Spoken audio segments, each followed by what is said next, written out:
नमस्कार जय जगन्नाथ मु नमिता आपको स्वागत करुच्ची एनआर नोट्स को। आज आम पढ़ा भाषण कौशल जोटा कि स्पीकिंग स्किल। आ पूर्व गोटे कथा कहूँ गोटे कमेंट आसला कि संस्कृत कहीं सत कथा आमर सिलेबस या आमर मूल बही तुमको पढ़ापी ही पड़ो। मो निज सुविधा ही वीडियो बनाऊँगी जो मानक भल लगुच निहत भाव में देखिए चैनल को सपोर्ट करवा सेमती बाध्यतामूलक ना कहीं संस्कृत बहुत जन पढ़ाऊँ आम टीचर मैंने भी अच्छे से भी पढ़ाऊँ आपण मैंने देखिपारे कि मो निज सुविधा ही मुझे वीडियो बनाऊँ। ठीक अच्छे चलो डेनकर स्टार्ट करवा कौन भाषण कौशल। ठीक अच्छे भाषण कौशल आम क्या कहवा चलो देखा ना भाष्यते इति भाषा ताले कौन ना भाष्यते इति भाषा मानवर भाव को अभिव्यक्त करिबारे भाषा ही प्रधान माध्यम। आम जो मानव रहीचे आमर भाव को अभिव्यक्त करिबार भाषा होची प्रधान माध्यम। भाषा द्वारा ही आम निज भाव को माने आदान प्रदान करिपारछे। एमिति आम आखि ठारे हाथ रे डाकिबारे एमती तो आम करें किंतु प्रथम माने मुख्य माध्यमटा कौन भाषा। ठीक अच्छे तापर कौन देला ना यह को बाल्य कालरू अभ्यस्त करने फल मौखिक रूप परिमार्जित हुए।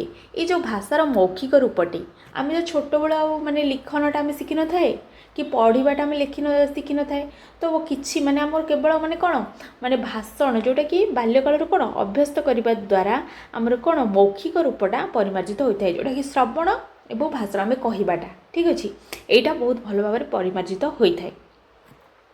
एणु प्राथमिक स्तर छात्र मानू भाषण विषय अभ्यस्त करने सर्वादौ कौन सर्वादौ वांछनीय। ठीक अच्छे तेणु प्राथमिक स्तर जो पिलाटी छोट हो भल भल कथा कहवा सी शुणव सी निजे शुणिक गोटे स्टोरीटे तुम मानक शुणईदेव तो यही भाव में हेले तार भाषण कौशलटा छोट बेल ठार कौन उन्नत हो पार। तापर कौन देला ना तापर देछि भाषण द्वारा विद्यार्थीर विद्या मानदंड को मपा जाई पारे।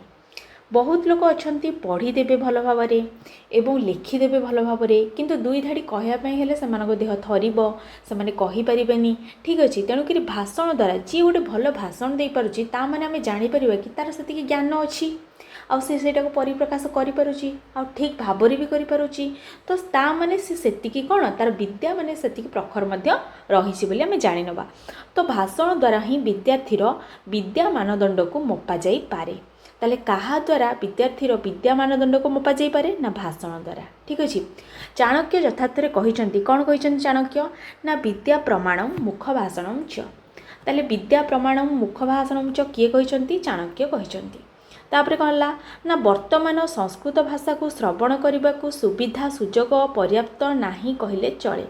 संस्कृत भाषा को श्रवण करने को ठीक भाव में सुविधा कौन अच्छी कि नहीं जी मात्रा ओडिया भाषा को रोचे जी मात्रा हिंदी भाषा को रोचे जी मात्रा इंग्लीश को शिखबार होची तो सुविधा आमर संस्कृत भाषा रे नहीं।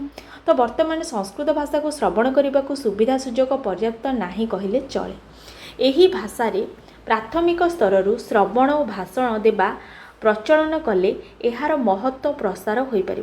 जदि आम प्राथमिक स्तर श्रवण और भाषण देवा प्रचलन कले ताले यार महत्व प्रसार हो पार। जदि पिला को प्रथम जमती माने अ शिक्षा होची सेमती एबीसीडी शिक्षा होची जदि सब पिला सेमती संस्कृत देवनागरी अक्षर भी शिक्षा जाता तो से मूलर ही शिखि शिखि आसते संस्कृत प्रति भय आसंता नहीं। से कहते यही भाषा रे प्राथमिक स्तर श्रवण और भाषण जदि से अनुसार कहगला संस्कृत शब्द किसी कहगला एवं भाषण किसी दिगला ता आगे सी किसी संस्कृत शब्द को व्यवहार करा माने धर आम कहे पानी आणलु आम जब कह जलम ददातु कि जल आण तो जल सी गोटे संस्कृत शब्दटी से शिखिला शुणिला तो सी कहला बेले भी जल आण बोली कहब।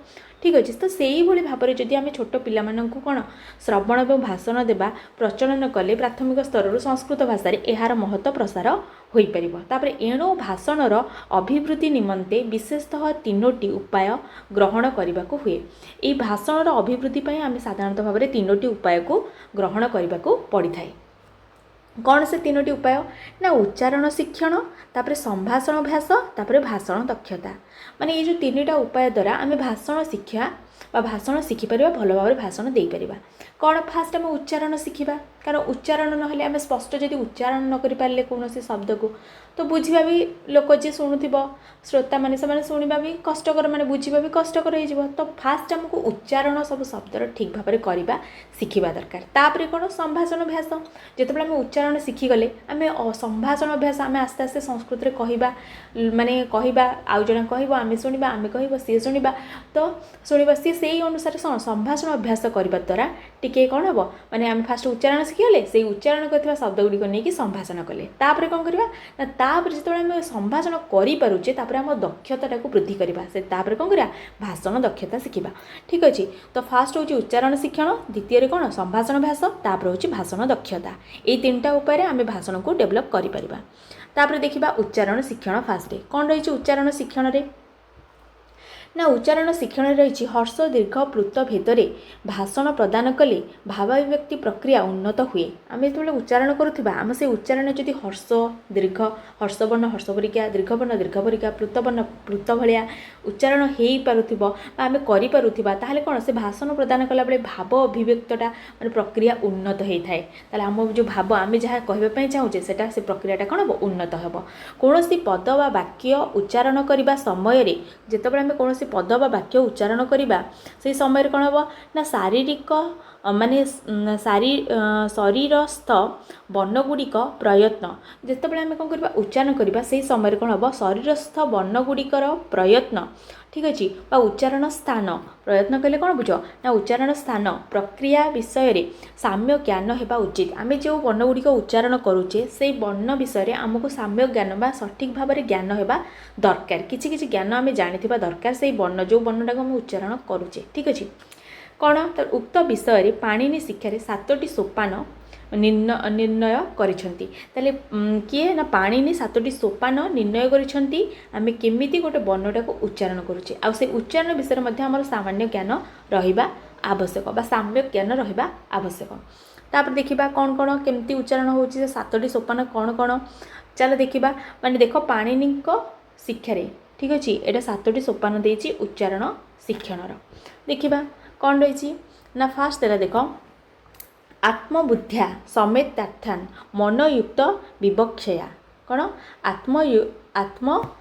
आत्माबुद्ध्या समेतार्थान मनयुक्त विवक्षया तार मन कायाग्नि महांती सप्रेरयति मारुतम मारुतस्तु रसी चरण मंदम जनयति स्वरम तापर स्वजेन्न मूर्ध विहितो वक्तृमापद्य मारुतः तापरे वर्णा जनयते तेषां विभागः पंचधा श्रुतः तापरे स्मरतः कालतः स्नानात् प्रयत्नानुप्रदानतः ठीक अच्छे तार अर्थ मत तले देछि देखिबा कौन देछि अर्थात उच्चारण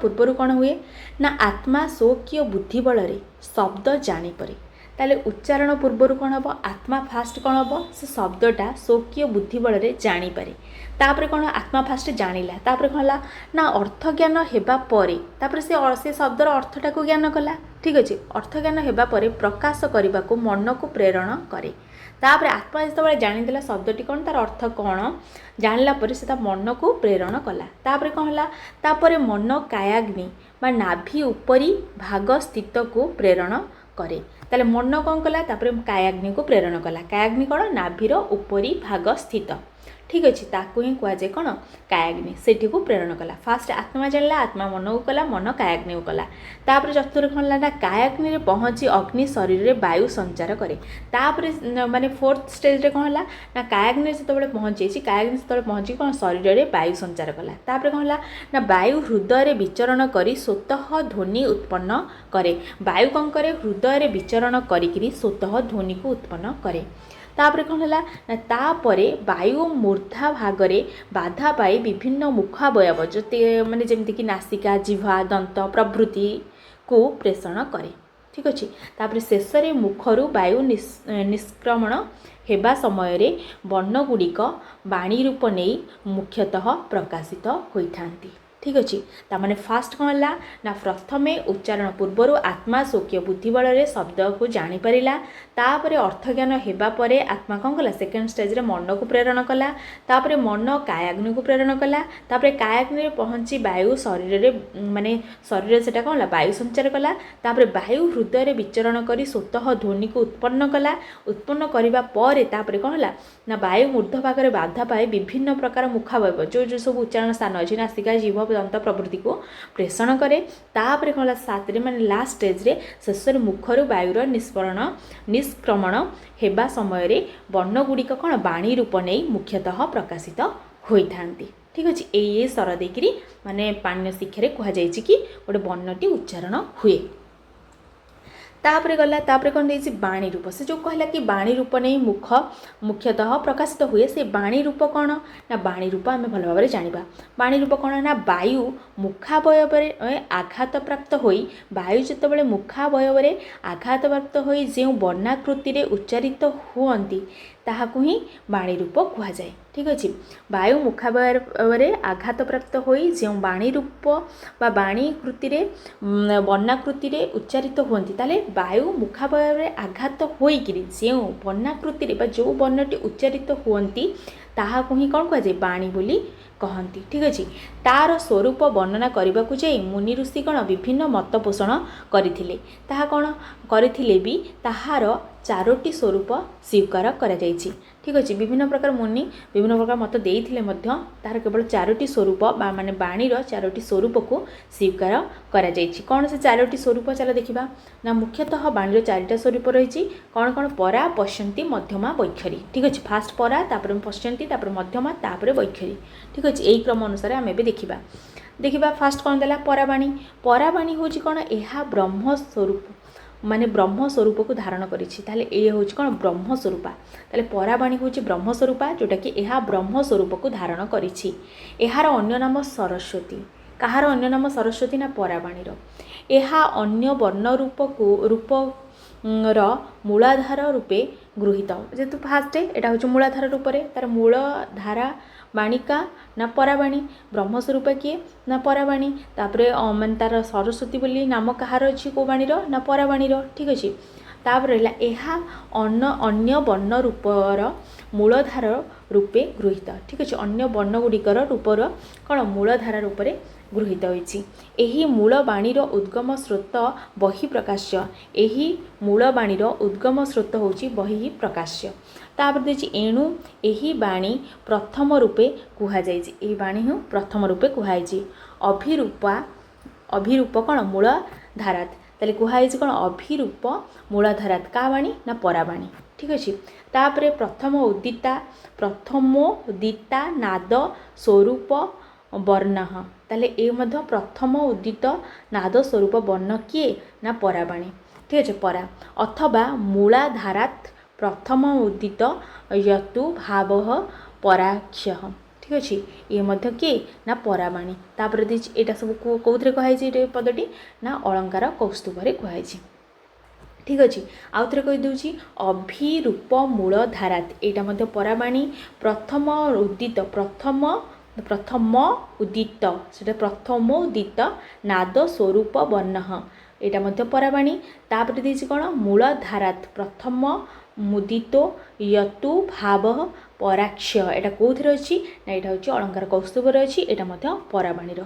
ठीक अच्छे तापर एबे आम देखा कौन पश्यंती देखा चलो देखा पश्यंती कौन रही ना पश्यंती वाणी परावाणी सामान्य रूपे जितेबाला परावाणी सामान्य रूपे प्रकाशमान हेले ताहा पश्यंती रूप धारण करिथाए ताले परावाणी जितेबाला सामान्य रूप रे कौन हम सामान्य रूपे प्रकाशमान हेले ताहा पश्यंती रूप धारण करिथाए तापर कौन ताहा अति सूक्ष्म स्वरूप ताले अति सूक्ष्म स्वरूप वाणी कौन किए बा पश्यंती वाणी से है अति सूक्ष्म स्वरूप हूँ कौन पश्यंती वाणी। ठीक अच्छे ताले ताहा अति सूक्ष्म स्वरूप वहन करे तापर कौन देछि एठारे वर्णगुड़ी को विभागीकरण करा जाए ना यहाँ मोस्ट इम्पोर्टेंट ए कौ वाणी रे वर्णगुड़िक विभागीकरण हुए ना ना पश्यंती वाणी ताले एठारे वर्णगुड़िक विभागीकरण करा जाए नाही।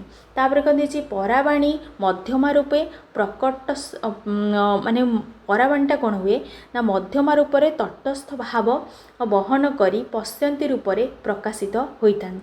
ତାହେଲେ ସେ ପରାବାଣୀ ଯେତେବେଳେ ମଧ୍ୟମା ରୂପରେ କ'ଣ ହୁଏ ତଟସ୍ଥ ଭାବ ବହନ କରି ପଶ୍ୟନ୍ତୀ ରୂପରେ ପ୍ରକାଶିତ ହୁଏ। କେଉଁ ବାଣୀଟା ପଶ୍ୟନ୍ତୀ ରୂପରେ ପ୍ରକାଶିତ ହୁଏ ନା ପରାବାଣୀଟା। ଠିକ୍ ଅଛି। ଯଥା ଅଭିଭାଗାତୁ ପଶ୍ୟନ୍ତି ସର୍ବତଃ ସଂୟୁକ୍ତ କ୍ରମା ସ୍ୱରୂପ ଜ୍ୟୋତିରେବାନ୍ତଃ ସୂକ୍ଷ୍ମା ବାଗନ ପାଇନି। ଠିକ୍ ଅଛି। ଏଇଟା କେଉଁ ବାଣୀର ନା ଅଭିଭାଗାତୁ ପଶ୍ୟନ୍ତି, ଏଇଟା ହେଉଛି କ'ଣ ପଶ୍ୟନ୍ତୀ ବାଣୀର। ଠିକ୍ ଅଛି। ତାପରେ କ'ଣ ଦେଖିବା, ତାପରେ ନେକ୍ସଟ ଦେଇଛି ବୈଖରୀ। ବୈଖରୀ କ'ଣ ହେଲା ଦେଖ, ଫାଷ୍ଟ ଆମେ ମଧ୍ୟମାଟା ପଢ଼ିଦେବା, ତାପରେ ବୈଖରୀ ପଢ଼ିବା, କାରଣ ବୈଖରୀ ଲାଷ୍ଟ ଅଛି, ଏଇଟା କିନ୍ତୁ ଏପଟ ସେପଟ କରି ଟିକେ ଦେଇଦେଇଛି। ତାପରେ ଆମେ ଦେଖିଦେବା ଫାଷ୍ଟ ମଧ୍ୟମା। ଠିକ୍ ଅଛି। ମଧ୍ୟମା କ'ଣ ଦେଲା ନା ଏହାର ମାନେ କ'ଣ ଦେଇଛି, ଏହା ସତ୍ୟ ସଂକଳ୍ପ ସ୍ୱରୂପା। ତାହେଲେ ସତ୍ୟ ସଂକଳ୍ପ ସ୍ୱରୂପା ହେଉଛି କିଏ ନା ମଧ୍ୟମା ବାଣୀ।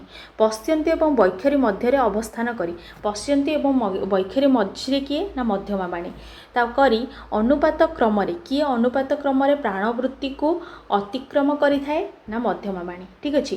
ତାମାନେ କୁହାଯାଇଛି ଏହା ସତ୍ୟ ସଂକଳ୍ପ ସ୍ୱରୂପା ପଶ୍ୟନ୍ତୀ ଏବଂ ବୈଖରୀ ମଧ୍ୟରେ ଅବସ୍ଥାନ କରି ଅନୁପାତ କ୍ରମରେ ପ୍ରାଣବୃତ୍ତିକୁ ଅତିକ୍ରମ କରିଥାଏ।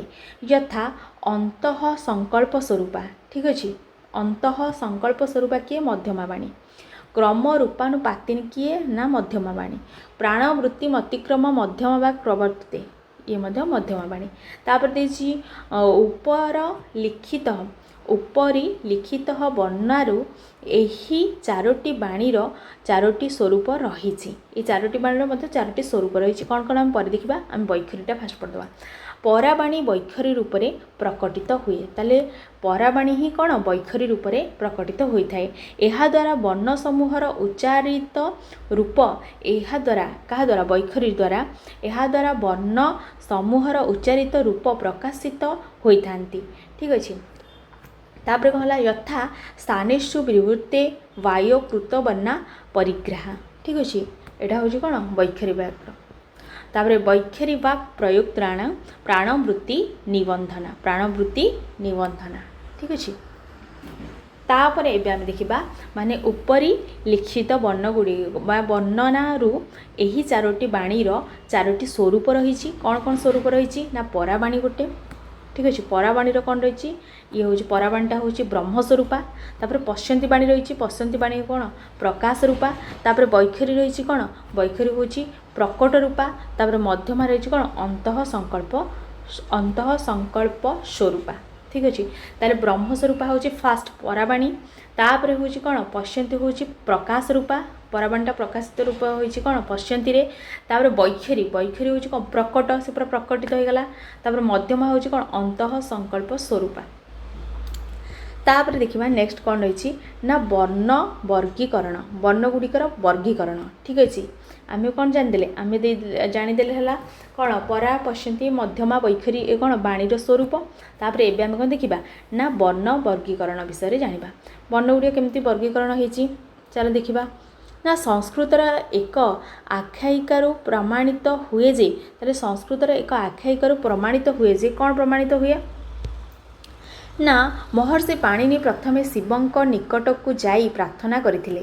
ମହର୍ଷି ପାଣିନି କ'ଣ କରିଥିଲେ, ପ୍ରଥମେ ଶିବଙ୍କ ନିକଟକୁ ଯାଇ ପ୍ରାର୍ଥନା କରିଥିଲେ। ମହାଦେବ ତାଙ୍କ ଉପରେ ସନ୍ତୁଷ୍ଟ ହୋଇ 14 ଥର ନିଜର ଡମ୍ବରୁ ବଜାଇଥିଲେ।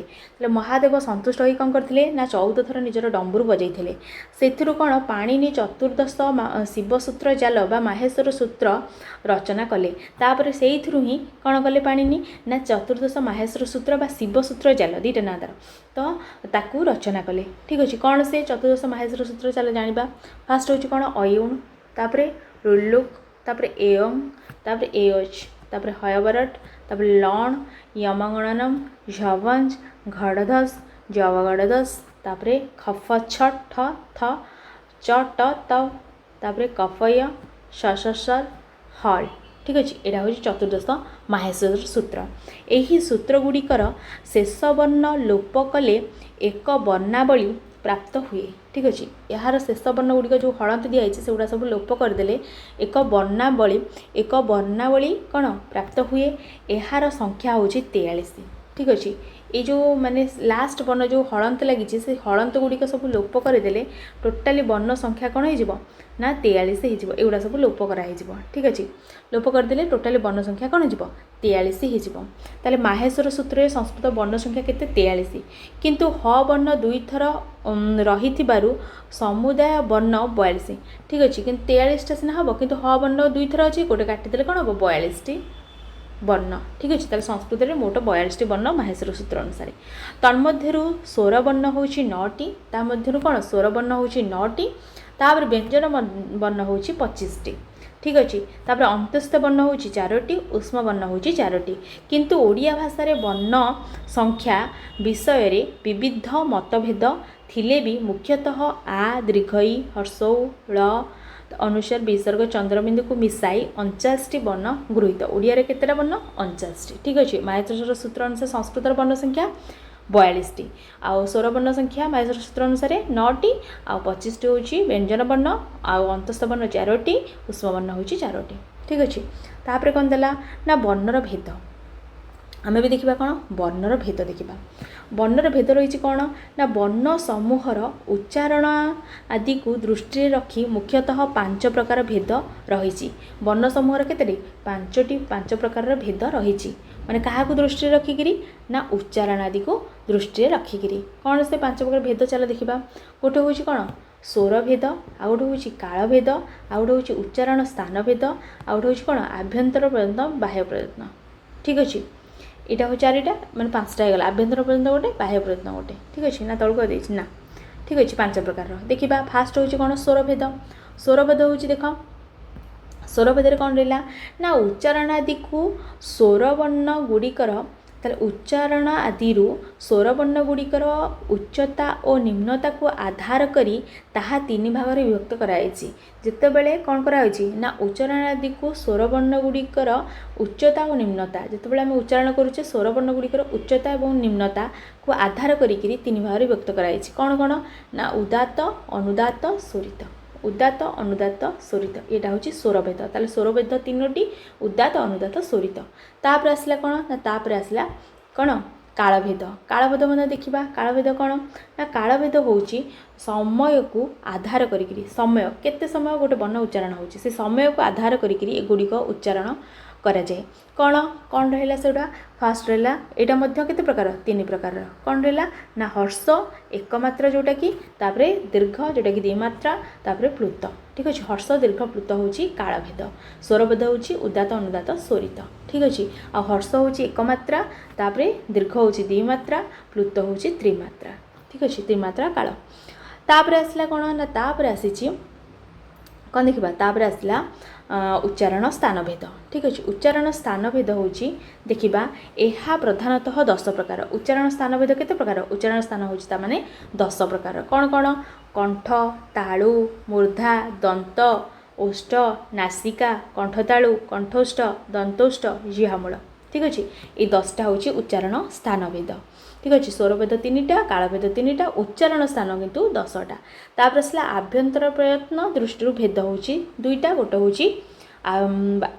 माने आभ्यंतर प्रयत्न आ गोटे हूँ बाह्य प्रयत्न ठीक अच्छे देखा फास्ट यह उच्चारण 5टी भाग में विभक्त कराई आभ्यंतर प्रयत्न केतेटा 5 प्रकार कौन कौन ना देछि स्पृष्ट ईशस्पृष्ट ईश्वर विवृत विवृत संवृत यहाँ हूँ 5 प्रकार कौन आभ्यंतर प्रयत्न तापर आसला कौन बाह्य प्रयत्न मैंने हम देखा बाह्य प्रयत्न को 8 भाग में विभक्त कराई कौन कौन ना विबार श्वास अघोष तापर कौन रहा संबार नाद घोष ठीक अच्छे तापर आउ 2टा रहा कौन अल्प प्राण एवं महाप्राण ठीक अच्छे अल्प प्राण एवं महाप्राण एतिकी रहा कौन आमर उच्चारण बा वर्णर वर्गीकरण वर्ण को वर्गीकरण कराई मुख्यतः 5 भाग में गोटे हूँ स्वर भेद गोटे हूँ काल भेद तापर उच्चारण स्थान भेद तापर आभ्यंतरण प्रयत्न भेद तापर देछि माने कौन मुहर हूँ बाह्य प्रयत्न भेद ठीक अच्छे आभ्यंतरण प्रयत्न केतेटा 5टी बाह्य प्रयत्न केतोटी 8टी तापर उच्चारण स्थान केतेटा 10टी काल भेद केतेटा 3टी स्वर भेद केतेटा ना 3टी तापर आसला संभाषण अभ्यास आमे कौन शिखले एबे ना आमे एबे शिखि सारले फास्ट आम कौन उच्चारण शिक्षण आम उच्चारण शिक्षण तापर आम देखा संभाषण अभ्यास तापर भाषण दक्षता देखा एवं आसला कौन आमर ना संभाषण अभ्यास कौन हम देखा चल ना भाषण कौशल शुद्ध उच्चारण विषयक ज्ञान आवश्यकता बहु परिमाण में थाए ताले भाषण कौशल शुद्ध उच्चारण कर क्षमता बहु परिमाण आवश्यकता थाए तापरे तत्सहित पूर्ण वाक्य सुश्राव्य शब्द प्रयोग और प्रासंगिक श्रुतिमाधुर्य उपरे गुरुत्वारोप करा जाए केवल जे माने ठीक भाव में केवल कौशल शुद्ध उच्चारण करदे हेनी ताकू तत्सहित कौन पूर्ण वाक्य ठीक भाव में वाक्यटा उच्चारण करते बुझा पड़ू सुश्राव्य होता माने शुणा भल लगुवर शब्द प्रयोग ता सहित प्रासंगिक श्रुतिमाधुर्य रोकवा केमती कौ शब्दटा प्रयोग कले भल लगे से भाव में कर दरकार तो से अभ्यास ही आम करुचे ना मुझे तो अभ्यास करुँची ठीक अच्छे कारण निज जिते अभ्यास कर कौन से तुम निज ज्ञान मार्जित हम से ही दृष्टि यह दुई भाग में विभक्त यथा देखा ताले संभाषण भाषा हूँ दुई भाग में विभक्त कौन कौन ना व्याकरण आधारित संरचना गोटे आ गोटे सांदर्भिक संरचना ठीक अच्छे चलो देखा व्याकरण आधारित फास्ट दे हाँ देसी चलो देखा व्याकरण आधारित संरचना यहाँ हूँ कौन संभाषण अभ्यास तुम भाव कि संभाषण अभ्यास कला बेले आम कौन करें किसी व्याकरण को आधार करके संभाषण करें मैंने जोटिक आम संभाषण करके ग्रामर टोटाल भूल हेनी जमी आउ गोटे गोटे जगह कहते कि ना तुम अभ्यास कर पछे ग्रामर टी मिस्टेक हो कि कहवाटा माने अभ्यास कर एमती तो से भाव में तुम भाव कौन माने संभाषण अभ्यासटा हूँ दुई प्रकार गोटे हूँ व्याकरण आधारित आ गोटे हूँ सांदर्भिक संरचना चलो देखा कौन देला ना व्याकरण आधारित संरचना कौन देची ना देची शब्द रूप धातु रूप तद्धित कृदंत आदिर नियम को आधार करी शुद्ध वाक्य प्रयोग करा जाई थाए ठीक अच्छे जितेबले जिते व्याकरण आधारित माने जानथिबो एगुड़ा सब को से प्रायोरिटी देबे शब्द रूप धातु रूप तद्धित कृदंत आदिर नियम को आधार करी शुद्ध वाक्य प्रयोग करा जाई थाए एथिरे तापर कौन हुए फल कथन प्रणाली सुख श्राव्य हुए कथन प्रणाली ठीक हम शुणापी ठीक लगे कारण जेहेतु सब परफेक्ट अच्छे गोटे शब्दर साम्यक प्रयोग द्वारा ताहा आत्मा निर्वाण प्राप्ति पर्यंत गति करें ठीक अच्छे गोटे शब्द को ठीक भाव में प्रयोग कले से आत्मा निर्वाण प्राप्ति पर्यंत गति करें तापर जहाँ एक शब्द सुप्रयुक्त साम्यक ज्ञात स्वर्गे लोके च काम दुग्ध बहति भवती अर्थात गोटे शब्द व्युत्पत्ति और समुचित प्रयोग द्वारा कर्ता स्वर्ग और मर्त्य स्वर्ग सुख पाए ताले से स्वर्ग और मर्त्य उभय कौन स्वर्ग सुख लाभ करता है एक शब्द सुप्रयुक्त गोटे शब्द को ठीक भाव में प्रयोग कर तार सम्यक ज्ञाता जी जापर ठीक भाव में स्वर्गे लोके ताले स्वर्ग और लोकरे च काम दुग्ध भवती माने निजर काम ठीक भाव में करें अर्थात गोटे शब्द व्युत्पत्ति और समुचित गोटे शब्द को तुम ठीक भाव में तार व्युत्पत्ति और समुचित ठीक भाव उचित भाव ठीक भाव उचित भाव में कौन प्रयोग द्वारा कर्ता कौन करे स्वर्ग और मर्त्य स्वर्ग सुख पाई थाए तापर कौन रहा यह उपरे अधिक गुरुत्व दे तैत्तिरीय उपनिषद शिक्षावली तैत्तिरीय उपनिषद शिक्षावली कौन कराई ना तैत्तिरीय उपनिषद शिक्षावली हूँ प्रकरण में शिक्षावली प्रकरण तैत्तिरीय उपनिषद जो शिक्षावली प्रकरण रही देहरे प्रकृष्ट शिक्षापी षड्विध अंग विषय सुस्पष्ट धारणा प्रदत्त होती ठीक अच्छे केमी प्रकृष्ट शिक्षा पाइपर ता विषय माने 6टी अंग रही ठीक अच्छे चलो देखा से 6टी अंग कौन कौन यथा शिक्षा वाक्य सामह वर्ण स्वर मात्रा बलम तापर साम संतान ठीक अच्छे एतिकी रही कौन कौन रही ना फास्ट रही कौन शिक्षाटा हूँ मैं 6टी अंग रही कौन कौन वर्ण स्वर मात्रा बल साम संतान ठीक अच्छे चलो देखा तले देती हाँ देती देखा कौन देला ना इत्युक्त शिक्षाधाय मैं तैत्तिरीय उपनिषद कौन शिक्षावलीर द्वितीय अनुवाक रही कौन रही माने प्रकृष्ट शिक्षापी षड्विध अंग कौन कौन गोटे हूँ वर्ण तापर स्वर तापर मात्रा तापर बल तापर साम तापर संतान एगुड़ा सब कौन कौन देखा वर्ण कहले साधारणतः अक्षर ज्ञान बा वर्णमाला विषयक ज्ञान वर्ण कहले साधारणतः कौन अक्षर ज्ञान बा वर्णमाला विषयक ज्ञान ठीक अच्छे तापर कौन रहा स्वर कहले उदात अनुदात स्वरित विषय साम्यक ज्ञान स्वर कहले उदात अनुदात स्वरित विषय साम्यक ज्ञान तापर कौन देला मात्रा कहले हर्ष दीर्घ प्लुत ପ୍ଲୁତାଦିର ଉଚ୍ଚାରଣ ବିଧି। ଏଇଟା ହିଁ ହେଉଛି ମାତ୍ରା। ତାର ବଳ କହିଲେ କ'ଣ ନା ଆଭ୍ୟନ୍ତର ପ୍ରଯତ୍ନ ଏବଂ ବାହ୍ୟ ପ୍ରଯତ୍ନ। ତାପରେ ସାମ କହିଲେ କ'ଣ ହେବ? ସାମ କହିଲେ କ'ଣ ନା ସାମ କହିଲେ ହେଉଛି ଏଇଟା ମାନେ ବେଶୀ ପଡ଼େ ଏକ୍ଜାମ୍ରେ। ସାମ କହିଲେ ଦୋଷହୀନ ମାଧୁର୍ଯ୍ୟପୂର୍ଣ୍ଣ ବର୍ଣ୍ଣ ସାମ୍ୟଯୁକ୍ତ ସ୍ପଷ୍ଟ ଉଚ୍ଚାରଣ ଓ ସ୍ୱର ଗାନ। ଠିକ୍ ଅଛି, ଆକୁ ସାମ ବୋଲି କୁହାଯାଏ। ଠିକ୍ ଅଛି, ତୁମେ ତ ବୁଝିପାରୁଥିବ ବର୍ଣ୍ଣ ମାନେ ଅକ୍ଷର ଶିଖିବା, ବର୍ଣ୍ଣମାଳ ବିଷୟରେ ଜ୍ଞାନ କରିବା। ସ୍ୱର ମାନେ କ'ଣ? ଉଦାତ ଅନୁଦାତ ସ୍ୱରିତ। ଆମେ ଯେତେବେଳେ ଗୋଟେ ଶ୍ଲୋକ ଗାଉଛେ ତ କେମିତି ଉଚ୍ଚାରଣ କରିବା। ମାତ୍ରା ମାନେ କ'ଣ? ହର୍ଷ ଦୀର୍ଘ ପ୍ଲୁତ। ହର୍ଷ ଏକ ମାତ୍ରା, ଦୀର୍ଘ ହେଉଛି 2 ମାତ୍ରା, ପ୍ଲୁତ ହେଉଛି 3 ମାତ୍ରା। ତ କେମିତି ଉଚ୍ଚାରଣ କରାହେଉଛି ସେଇଟା ଦେଖିବା। ତାପରେ ଦେଇଛି ବଳ। ବଳ କହିଲେ ମାନେ କ'ଣ? ମାନେ ଆଭ୍ୟନ୍ତର ପ୍ରୟତ୍ନ ଏବଂ ବାହ୍ୟ ପ୍ରୟତ୍ନ। ଦୋଷହୀନ ମାଧୁର୍ଯ୍ୟପୂର୍ଣ୍ଣ ବର୍ଣ୍ଣ ସାମ୍ୟଯୁକ୍ତ ସ୍ପଷ୍ଟ ଉଚ୍ଚାରଣ ହେଉଛି କ'ଣ? ସାମ। ତାପରେ ସନ୍ତାନ ଦେଖିବା। ସନ୍ତାନ କ'ଣ? ସନ୍ତାନ ବା ସନ୍ତତି। ଇଏ କ'ଣ ନା ବାକ୍ୟର କ'ଣ? ସଂହତି, ଆସକ୍ତି, ସନ୍ନିଧି ଓ ଯୋଗ୍ୟତା ପରକ, ଏଗୁଡ଼ା ସବୁ କ'ଣ? ସନ୍ତାନ। ଠିକ୍ ଅଛି, ତାପରେ ଦେଖିବା ସାନ୍ଦର୍ଭିକ ସଂରଚନା। ଆମେ ଦେଖିଲେ ବ୍ୟାକରଣ ରୂପ ମାନେ ବ୍ୟାକରଣ ଆଧାରିତ ସଂରଚନା। ତାପରେ ଆମେ ଦେଖିବା କ'ଣ? ସାନ୍ଦର୍ଭିକ ସଂରଚନା। ସାନ୍ଦର୍ଭିକ ସଂରଚନା ଦେଖିବା କ'ଣ ରହିଲା ସାନ୍ଦର୍ଭିକ ସଂରଚନାରେ? ନା ସାନ୍ଦର୍ଭିକ ସଂରଚନା ରହିଛି କୌଣସି ପ୍ରକରଣଗତ ବିଷୟକୁ ଆଧାର କରି ପ୍ରସଙ୍ଗକ୍ରମେ ବାକ୍ୟ ପ୍ରୟୋଗ କରିବାକୁ ପଡ଼େ। କୌଣସି ଗୋଟେ ମାନେ ପ୍ରକରଣଗତ, କୌଣସି ଗୋଟେ କ'ଣ? ପ୍ରକରଣଗତ ବିଷୟକୁ ଆଧାର କରିକି ଆମକୁ କ'ଣ କରିବାକୁ ପଡ଼ିବ?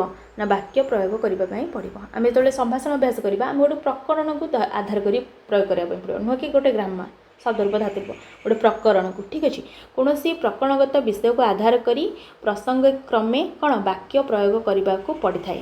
ତାପରେ କ'ଣ ହେବ ନା ତାପରେ ହେଉଛି ବିଷୟବସ୍ତୁକୁ ବୋଧଗମ୍ୟ ହେବା ପରି ଶବ୍ଦ ସଂଯୋଜନା। ଯେମିତି ବିଷୟବସ୍ତୁ କ'ଣ ହେବ? ବୋଧଗମ୍ୟ ହୋଇପାରିବ, ସେମିତି ହିଁ ଶବ୍ଦ ସଂଯୋଜନା କରିବାକୁ ପଡ଼ିଥାଏ। ଆଳଙ୍କାରିକ ପ୍ରୟୋଗ, ଆଳଙ୍କାରିକ ପ୍ରୟୋଗ ଉପରେ ଧ୍ୟାନ ଦେବାକୁ ପଡ଼ିଥାଏ। ତାପରେ ସୁକ୍ତି ବାକ୍ୟ ସହିତ ଶୁଦ୍ଧ ଉଚ୍ଚାରଣକୁ ଗୁରୁତ୍ୱ ଦିଆଯାଇଥାଏ। ସୁକ୍ତି ବାକ୍ୟ ସହିତ କ'ଣ? ଶୁଦ୍ଧ ଉଚ୍ଚାରଣକୁ ଗୁରୁତ୍ୱ ଦିଆଯାଇଥାଏ। ଯେପରିକି କ'ଣ? ବ୍ୟାଘ୍ରୀ ଯଥା ହରେତ୍ ପୃତାନ୍ ଦ୍ରଷ୍ଟବ୍ୟ ନ ଚ ପୀଡ଼ୟେତ୍ ଭିତ୍ତା ପତନ ଭେଦଭ୍ୟାମ୍ ତଦ୍ବତ୍ ବର୍ଣ୍ଣାନ୍ ପ୍ରୟୋଜୟେତ୍। ଠିକ୍ ଅଛି, ଆର ଅର୍ଥ ମଧ୍ୟ ରହିଛି ମାନେ ବାଘଟି ଯେମିତି ନିଜ ଛୁଆକୁ ପାଟି ଦାନ୍ତରେ ନେଲା ବେଳେ ଦାନ୍ତଟି ଯେମିତି ନ ଗଳେ, ସେମିତି ଆମେ ବର୍ଣ୍ଣଟା ଉଚ୍ଚାରଣ କଲାବେଳେ ଯଦି ବର୍ଣ୍ଣର ଉଚ୍ଚାରଣ ଯେମିତି ଯେଉଁ ବର୍ଣ୍ଣଟା ଉଚ୍ଚାରଣ କରିବା କଥା ସେମିତି ଉଚ୍ଚାରଣ, କୌଣସି ବର୍ଣ୍ଣର କ୍ଷୟ ନ ହେବ, ତା'ର ଅର୍ଥ ମଧ୍ୟ ବିକୃତି ନ ହେବ, ଠିକ୍ ଭାବରେ ଆମେ ଉଚ୍ଚାରଣ କରିପାରିବା। ତା'ର ଅର୍ଥ ହେଉଛି ସେଇଆ। ପାଣିନୀୟ ଶିକ୍ଷାରେ କୁହାଯାଇଛି ବାଘୁଣୀଟି, ଦେଖ ବାଘୁଣୀ ନିଜର ଶାବକକୁ ମାନେ ଛୋଟ ଶିଶୁକୁ କ'ଣ ଦାନ୍ତରେ ଧରି ନେବା ବେଳେ ତା'ର ଶିଶୁମାନେ କିପରି କ'ଣ ହୁଏ?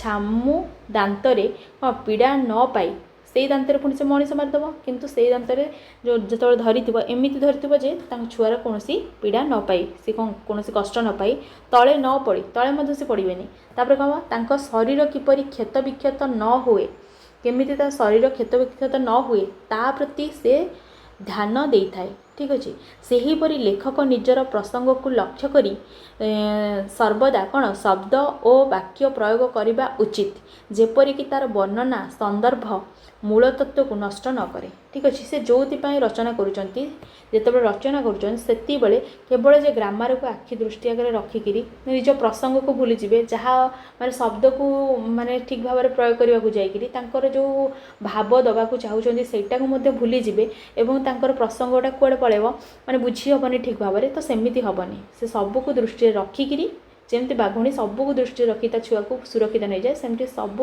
ପ୍ରସଙ୍ଗକୁ ଫାଷ୍ଟ ସୁରକ୍ଷିତ ରଖିକିରି ସେ ତାଙ୍କର ଶବ୍ଦ ପ୍ରୟୋଗ ବ୍ୟାକରଣ ପ୍ରୟୋଗ କରିକିରି ଲେଖକଟି ଲେଖିବାକୁ ପଡ଼ିଥାଏ। ଠିକ୍ ଅଛି, ଏଇଟା ଗଲା ଆମର କ'ଣ? ସାନ୍ଦର୍ଭିକ ସଂରଚନା। ଏବେ ଆସିଲା ଲାଷ୍ଟ କ'ଣ? ଭାଷଣ ଦକ୍ଷତା। ଦେଖିବା ଭାଷଣ ଦକ୍ଷତା କ'ଣ ରହିଛି ନା ଭାଷଣ ଦକ୍ଷତା ହେଉଛି ସମ୍ଭାଷଣ ପର୍ଯ୍ୟାୟ ପରେ ଶିକ୍ଷକ ଓ ବିଦ୍ୟାର୍ଥୀଙ୍କର ଭାଷଣ ଦକ୍ଷତା ଉପରେ ଗୁରୁତ୍ୱ ଦିଆଯାଏ। ଯେତେବେଳେ ସମ୍ଭାଷଣ ଅଭ୍ୟାସ ସରିଯିବ ସେତେବେଳେ କ'ଣ ହେବ? ଶିକ୍ଷକଙ୍କର ବା ଛାତ୍ରମାନଙ୍କର କ'ଣ କରିବ? ବିଦ୍ୟାର୍ଥୀମାନଙ୍କର ଭାଷଣ ଦକ୍ଷତା ଉପରେ ଗୁରୁତ୍ୱ ଦିଆଯାଏ। କେମିତି ଆମେ ଭାଷଣ ଦକ୍ଷତାଟାକୁ ବୃଦ୍ଧି କରିବା? ମଧୁର ସ୍ୱର କରିବା, ଠିକ୍ ଅଛି, ହାସ୍ୟ ବଦନ କରିବା, କେମିତି ଭଲ ଭାବରେ ସ୍ୱର କରିବା, ଆଉ ନିଜେ ହସି ହସିକା କହିବା, ମାନେ ହସିବନି ଖାଲି ଦାନ୍ତ ଦେଖି କହୁନଥିବ, ଯେଉଁଠି ସ୍ମିତାହାସ ଦେବା କଥା ଯେମିତି ଇଏ କରିବା କଥା, ମନ ଖୁସି ପ୍ରଫୁଲ୍ଲିତ ହୋଇକିରି ଭାଷଣଟେ ଦେବା। ତାପରେ ନାଟ୍ୟାଭିନୟ, ଅଭିନୟ କରିକିରି, ମାନେ ଯେମିତି ତୁମେ କହୁଛ ଗୋଟେ ତୁମର ଶୈଳୀ ଥିବା ଦରକାର। ଠିକ୍ ଅଛି, ଆପଣ ନାଟକ କରିବ କି ସେଠି ଭାଷଣ ଦେଲାବେଳେ, ତୁମ ଶୈଳୀ ସେମିତି ହେବା ଦରକାର। ତ ମାଧ୍ୟମରେ ପ୍ରସଙ୍ଗ ଉପସ୍ଥାପନା ପରି ସଭାମଣ୍ଡନ ଗୁଣାବଳୀ रहिथिबा आवश्यक। ठीक अच्छे सभा मंडन मैं केमती सभाटा सुंदर हम तार आवश्यकता रही दरकार गुणावली पाखे दरकार से कहुई कौन माने सभा मंडनर गुणावली यथा कौन कौन सभा मंडन हो पार केमती ना प्रकृति यश्य कल्याणी दंतोष्ट यश्य शोभना प्रगल्भश्च विनितश्च स वर्णान वक्तुम मरहति। ठीक अच्छे तार अर्थ तले देसी चलो देखा तार अर्थ देला देख प्रकृति प्राकृतिक परिस्थितिर आनुकूल्य प्राकृतिक परिस्थितिर कौन आनुकूल्य तापरे माने प्रकृति यश्य कल्याणी माने प्राकृतिक परिस्थितिर आनुकूल्य दंत ओष्ठ सौंदर्य माने दांत एवं ओठ कौन सौंदर्य थी तापरे अति वाक् चातुर्य माने अत्यधिक माने जमती पूरा कहिबार पूरा जन जन अच्छा पूरा माने पूरा मिछटा को एमती उपस्थापन करदेवे जे माने तुम भावियो कि एटा पूरा परफेक्ट लोक। ठीक अच्छे सेमती अति वाक् चातुर्य तापरे विनय भाव। ठीक अच्छे विनय भाव मध्य रहा दरकार। ठीक अच्छे नुहे जो उग्र रूप होगी तुम भाषण दो गोटा ये कर नुहे विनय भाव मध्य रही यहाँ हूँ कौन सभा कौन देला यहाँ हूँ कौन ना जोटा कि सभा मंडनर गुणावली तार सभा मंडन केतटा गुण रही चारोटी कौन प्रकृति यश्य कल्याणी प्राकृतिक परिस्थिति आनुकूल्य दंतोष्ट यश शोभन दांत ओठ सौंदर्य प्रगल्भश्च माने अति वाक् चातुर्य तापर कौन विनीतश्च विनय भाव यही चारोटी गुण मनुष्य को एक उत्तम वक्ता रूपे माने उत्तम वक्ता रूप से सृष्टि करें। ठीक अच्छे गोटे उत्तम वक्तार ये चारोटी गुण रहा निहाती दरकार। तापर कौन देछि ना भाषण प्रदान कला बेले श्लोक माध्यम उदाहरण देवा श्रेणीगृह को मंडन करें ताले जितेबाला आम भाषण प्रदान करुचे से आम जदि किसी गोटे श्लोकर उदाहरण दौचे ताले श्रेणीगृह को सभा मंडन करें श्रेणीगृह को मंडन करें सुंदर करें श्लोकस्थ अनुस्वार विसर्ग एवं पदगुड़िक मध्य युक्ताक्षर पूर्ववर्ण और पदांत वर्णर गुरु बा दीर्घ को अनुसरण करें। ठीक अच्छे जितेबाला आम उच्चारण कर तुम जानते संयुक्ताक्षर पूर्ववर्णटा कौन साधारणतः गुरु होता है तो से गुरु बा दीर्घ को अनुसरण करें। तापर कौन देछि श्री भट्ट केदारनाथ भाषा कौन रही ना श्री भट्ट केदारनाथ भाषा रही अनुस्वार कौन रही ये देख देला सानुस्वार विसर्गान्तो दीर्घयुक्त परश्चर्य बापादान्ते तस्ौ वक्रौ ज्ञेय अन्य मातृक लुर्जुः यहाँ रही कौटी वृत्त रत्नाकर। ठीक अच्छे यहाँ हूँ भट्ट केदारनाथ मतरे कौन देला चलो देखा ना विद्यालय पठनरत छात्र माने प्राथमिक स्तर भाषण देवाई प्रयास रखिले यही भाषा सुश्राव्य और सुख बा सुकथ्य हो पार ताले कौन है ना विद्यालय यहाँ कौन कहला सानुसार माने ये जो कहला कि श्लोक गुड़िकर अनुसार विसर्ग और पदगुड़िक मध्य युक्ताक्षर पूर्ववर्ण और पदांत वर्णर गुरु बा दीर्घ को अनुसरण करें। ठीक अच्छे केतबेले माने अनुसार हो अनुसार वर्णटा साधारणतः विसर्ग वर्णटा से गुड़ा मैंने सब कौन गुरु होता है संयुक्ताक्षर पूर्ववर्णटा से गुरु होता है तो से गुड़ सब लक्ष्य करी केमती कौन उच्चारण कर से कथा कहला। तापर कौन देला ना विद्यालय पठनरत छात्र माने प्राथमिक स्तर भाषण देवाई प्रयास रखिले यही भाषा सुश्राव्य बा सुकथ्य हो पार। ठीक अच्छे भाषा सुश्राव्य सुकथित हो पार केमी जब प्राथमिक स्तर पिलाମାନଙ୍କୁ भाषण शिक्षा दिज्व।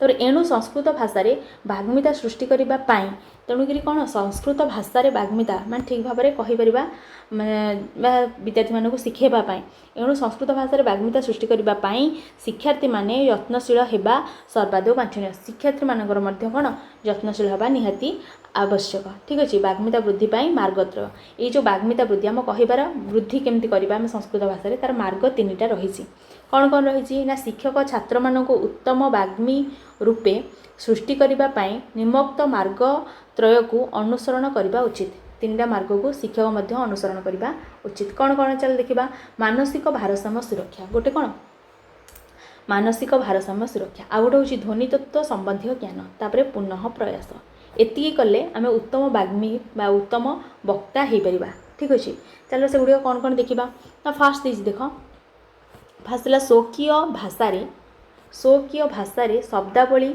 और उत्पन्न होउथिबा तात्विक ज्ञान नूतन पद सृष्टि करिबार माने नूतन पद सृष्टि करिबार मानसिकता यथार्थ पद प्रयोगर दक्षता ही यार मुख्य कारण। ताले कौन कौन ना स्वकीय भाषा शब्दावली उत्पन्न हेबाकू तात्विक ज्ञान आम जो गोटे कथा कहे आमर स्वकीय मैं से टपिक विषय में स्वकीय शब्दावली ज्ञान थी दरकार उत्पन्न होगा मैं निज मन को मन आसूा दरकार कहवा ना आम अटकी जा थब हवा ठीक अच्छे। तो स्वकीय भाषा शब्दावली उत्पन्न हेबाकू तात्विक ज्ञान और नूतन पद सृष्टि करिबार मानसिकता ठीक भाव में मानसिकता थी दरकार नूतन पद गोटे पर गोटे सृष्टि होबार यथार्थ पद प्रयोगर दक्षता ठीक भाव में केमती पद प्रयोग करवा तार दक्षता ही यार मुख्य कारण ठीक अच्छे। ये मानसिक भारसाम्य सुरक्षार मुख्य कारण कारण आम जब गोटे कथा कहूचे बेले बेले मुझे कौन अन्य मनस्क से पढ़ला बेले एपट सेपट हो कि बुझेला बेले मैं टपिकटा टी एपट सेपट हो तो तुम मानसिक भारसाम्यटा कौन तुम सठिक करी ही कह एटा ही तार मुख्य माने कहबार तात्पर्य ठीक अच्छे। यथार्थ प्रतिपादन यथार्थ भाव में कौन यथार्थ पद प्रयोगर दक्षता ही यार मुख्य कारण ठीक अच्छे। केमती ठीक भाव में पद प्रयोग करा ही तार मुख्य कारण मानसिक भारसाम्य सुरक्षार। तापर ये पत्र पत्रिका और पुराण आदि ग्रंथ रे उपलब्ध नीति शिक्षा आम कौन केमी सेमती शब्द ज्ञानटा केमी बढ़ी पार आमर आम शब्दटा ठीक भाव में केमती जो आम किसी कहूचे 5 पद कहला बेलू केमती आम शब्द ज्ञानटा बढ़ी पार आम केमती करवा ना पत्र पत्रिका पुराण आदि ग्रंथ रे उपलब्ध नीति शिक्षा तापर कौन चारित्रिक मूल्यबोध संपन्न गल्पगुड़िक स्मरण रखी आम या सब स्मरण रखापी पड़ो। तापर सदस्यी बाकपटुता स्मरण रखीदे हेनी कहला बेले से मन पकईकि आम कहीपर दरकार। न्याय तापर कौन हम श्रेणी प्रकोष्ठ रे छात्र माने कौन एक सप्ताह अन्य गोटे पीरियड रे भाषण पाई अभ्यास करने विधेय एगुड़ा सब पढ़ निजर ज्ञान वृद्धि कर निजर शब्द ज्ञान शब्द भंडारटा वृद्धि कर सहित कौन हम ना अन्य कौन कर ना प्रत्येक सप्ताह अन्य गोटे पीरियड भाषण पाई रखा दरकार जो कि पिला अभ्यास करेंगे ठीक अच्छे। तापर कौन देला तापर देला ध्वनि तत्व संबंधी ज्ञान तापर आम देखा ध्वनि तत्व संबंधी ज्ञान आम केमती बढ़ाई पार ना वर्ण बा पदर उच्चारण समय ध्वनि तत्वर प्राधान्य अत्यंत गुरुत्वपूर्ण ठीक अच्छे। वर्ण बा पदर उच्चारण समय ध्वनि तत्वर प्राधान्य अत्यंत गुरुत्वपूर्ण रही स त्रयर उच्चारण जमतीक देख तुमने वर्ण बा पदर उच्चारण समय ध्वनि तत्व प्राधान्य अत्यंत गुरुत्वपूर्ण कहीं रही कहीं कौ सटा कौपाई यूज कराऊँ कारण स बदली गले तार अर्थ भी बदली जाऊँगी तो से अनुसार सत्रयर उच्चारण ता सहित कौन र ल कौटी ल कौचे कौटी ल कौचे कौटी र कौचे कौटी य कौचे कौटी ज कौचे तो तार आम उच्चारण से भाव में करवा दरकार इत्यादि वर्णगुड़िकर प्रकार भेद ठीक अच्छे। ये वर्णगुड़िकर प्रकार भेद विषयक साम्य ज्ञान और ड माने ड तले बिंदु बिना ड तापर ढ एवं ढ ठीक अच्छे र उच्चारण रे तापर कौन उच्चारण रे ओ प्रयोग रे माने पार्थिक परी अनेक ध्वनि तत्व संबलित तात्विक ज्ञान विषय छात्र मानक शिक्षक अवगत कराइबा उचित यही सब ज्ञान विषय शिक्षक कौन अवगत कराइबा उचित। एतद भिन्न टीवी टेप रेकर्डर इत्यादि आधुनिक यंत्रावलीर मध्य साहाय्य निया जाई पारे ए सब साहाय्य नहीं कि आम कौन उच्चारण करवा बा ध्वनि तत्व संबंधी ज्ञान विषय जानीपर कि केमती जो टेप रेकर्डर हो रेडियो हो ये गोटे टीवी हो शुणुचे से केमती शब्दटा उच्चारण कर ध्वनि उच्चारण कर ज्ञान नहीं पार। तापर कौन देछि ना पुनः प्रयास कौन दिला पुनः प्रयास ठीक अच्छे। पुनः प्रयासटा देखा कौन दिला ना सभा मंचरे दंडायमान पुनः प्रयास कहीं कर कहीं प्रयास न कले सब विषय जानी कि प्रयास कर ठीक अच्छे प्रयास न कले किसी हेनी कारण सभा मंचरे दंडायमान होगा अवस्था छात्र मैंने लज्जा भय कंपा आरंभ करती सबकि घोषि दे मन रखिदे सब करेंगे किंतु ठीक कहला बेले कौन से माने थरबर हे ठीक अच्छे सभा मंच छिड़ाले मैंने भय करेंगे लज्जा करेंगे कंपा आरंभ करदे कौन बारंबार अभ्यास काल जो बारंबार तुम ये माने कहबार अभ्यास कर साहस वृद्धि पाए तापर साहस तुम वृद्धि पाइब एवं पूर्ववत भीति पूर्व परिका भय किंबा बा लज्जा बोध बा लाज लगे सेमती हुए ना ठीक अच्छे। जब बार बार तुम कह आवश्यक थे तो फास्ट टाइम भाषण देवाक जीव से लाज लगे भय लगे डर लगे काले कहीपर ना तापर बार बार बार बार गले तुम गोटे अभ्यास हो शिक्षक एथिपाई विद्यार्थी को एथिपाई ही शिक्षक कौन करेंगे विद्यार्थी को प्रोत्साहन प्रदान करने आवश्यक